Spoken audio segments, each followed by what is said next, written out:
So you'll recall we took you to the report of the Right Reverend James Jones, the former Bishop of Liverpool, into the experiences of the families who had been involved in the Hillsborough disaster. And we suggest that his conclusions are all the more resonant today, having heard the evidence from the infected and unaffected, which you've heard over the last 4 years. May we look at page 7, please? Where, so you will see if we go to the third paragraph, please.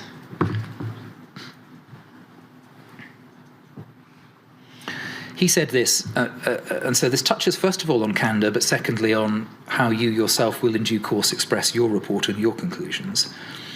He said this, in this report I don't pretend to speak for the families, but I have listened to what they've said to me. I urge you, the Prime Minister and Home Secretary to whom he's writing, to help ensure those responsible for our national institutions listen to what the experience of the Hillsborough families say about how they should conduct themselves when faced with families bereaved by public tragedy. The situation is clearly analogous to that which we are in today. Could we turn over, please, to the bottom of page 8? In the penultimate paragraph. The Hillsborough families, he said, are not the only ones who have suffered from what he called the patronising disposition of unaccountable power, a term which resonates with the experience of the core participants in your inquiry. He said there, the families know that there are others who found that when in all innocence and with good conscience they've asked questions of those in authority on behalf of those they love, the institution has closed ranks, refused to disclose information, used public money to defend its interests, and acted in a way that was both intimidating and oppressive. And again, sir, we say that clearly resonates with the experience of our core participants here.